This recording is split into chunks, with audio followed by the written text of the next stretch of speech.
Perang Lombok yang dimulai pada tahun 1891.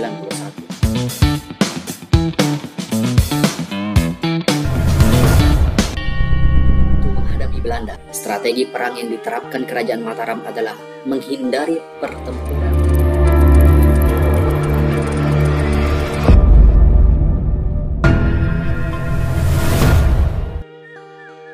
Pada akhir abad ke-19, kedaulatan politik Kerajaan Mataram terletak di Pulau Lombok. Berakhir kedaulatan itu runtuh akibat campur tangan Belanda dalam Perang Lombok yang berlangsung antara 1891 sampai 1894. Perang ini, guys, berawal dari sebuah pemberontakan masyarakat Sasak dari Desa Praya terhadap Kerajaan Mataram. Masyarakat Sasak nekat memberontak karena ketidakpuasan mereka terhadap pola kebijakan pemerintah, kebijakan politik yang diterapkan oleh Raja Mataram, Anak Agung Made Karangasem. Namun, karena terdesak, orang-orang Sasak meminta bantuan kepada Belanda. Desa Praya secara letak geografisnya terletak paling dekat dengan wilayah kekuasaan Kerajaan Mataram di Lombok Barat, yang dikuasai oleh dinasti Karangasem dari Bali. Dulunya masyarakat Sasak di Desa Praya membantu dinasti Karangasem untuk menguasai Pulau Lombok. Atas jasanya itu, masyarakatnya dibebaskan dari upeti. Akan tetapi, mereka harus ikut perang apabila diminta oleh kerajaan. Pada masa Ratu Agung Gede Ngurah Karangasem, kebijakan bebas upeti itu berubah.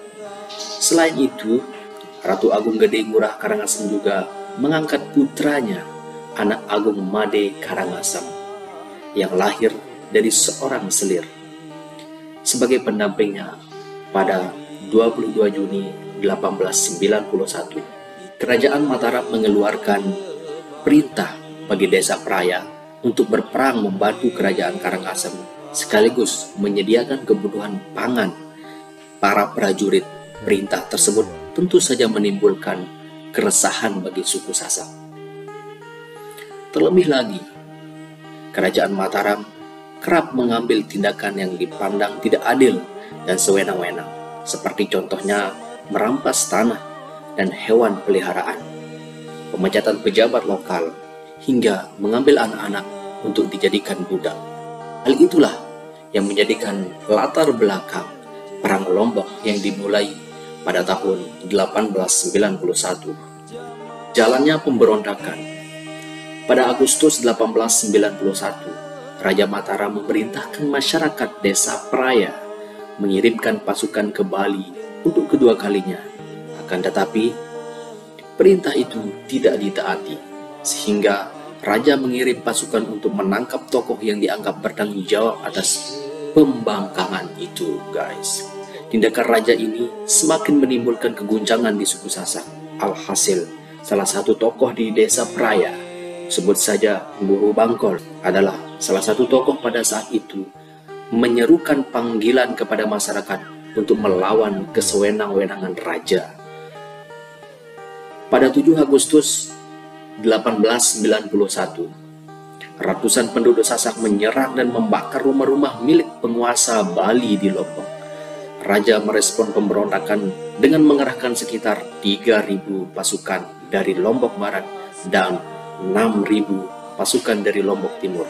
Meski dikepung dengan ribuan pasukan, Desa Praya ternyata masih mampu mengimbangi kekuatan kerajaan. Perang pun berlangsung hingga 3 tahun kemudian. Namun, keadaan segera berubah ketika kekuatan kolonial Belanda ikut campur.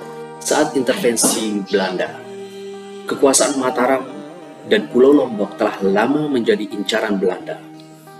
Ketika perlawanan Sasak semakin meluas, kesempatan untuk ikut campur pun terbuka lebar. Terlebih lagi, penduduk Sasak telah melayangkan surat permohonan bantuan kepada Belanda sejak 1891. Pada 1892, Belanda mulai terlibat Perang Lombok dengan memblokade pasukan persenjataan untuk kerajaan. Namun, langkah ini ternyata tidak cukup untuk menghentikan Mataram. Belanda pun mulai menduga bahwa Kerajaan Mataram tidak lagi mengakui kekuasaannya, seperti yang tertuang dalam perjanjian mereka pada tahun 1843 ketika surat ultimatum dari Gubernur Jenderal Van der Wijk agar Mataram menyerah juga tidak digubris. Belanda akhirnya menurunkan ekspedisi berkekuatan ratusan perwira dan ribuan prajurit yang berangkat dengan 3 kapal perang dari Batavia, yaitu Prince Hendrik, Koningin Emma, dan Tromp. Ekspedisi militer ini dipimpin oleh Mayor Jenderal J.E. Vetter dan Mayor Jenderal Petrus van Ham. Untuk menghadapi Belanda, strategi perang yang diterapkan Kerajaan Mataram adalah menghindari pertempuran terbuka. Pasukan kerajaan justru menyergap kamp militer Belanda pada 25 Agustus 1894. Serangan mendadak ini pun berhasil menewaskan 500 orang, termasuk Mayor Jenderal Petrus van Ham. Meski kehilangan hampir separuh kekuatannya, Belanda tidak langsung membalas dan memilih untuk menunggu bantuan pada 3 September 1894. Meski kehilangan hampir separuh kekuatannya, Belanda tidak langsung membalas dan memilih untuk menunggu bertahan. Pada 3 September 1894, persenjataan mutakhir dan pasukan bantuan yang dipimpin oleh Jenderal Sagov dan Kolonel JJK dan Moulin akhirnya tiba. Akhir perang Lombok. Setelah bantuan mendarat di Lombok, komando pasukan Belanda merancang serbuan sebaik mungkin. Mengingat kalahan mereka pada 25 Agustus, perintah untuk menyerang pusat pemerintahan Kerajaan Mataram di Cakranegara baru dikeluarkan pada 18 November 1894. Ketika pengikut setia raja melakukan hukuman, yaitu bertempur sampai mati. Setelah perang, Lombok menjadi bagian dari Hindia Belanda dan pemerintahnya jalankan dari Bali. Selain itu, kekayaan Lombok yang terdiri atas ratusan kilo emas, ribuan kilo perak, dan karya sastra juga disita oleh Belanda.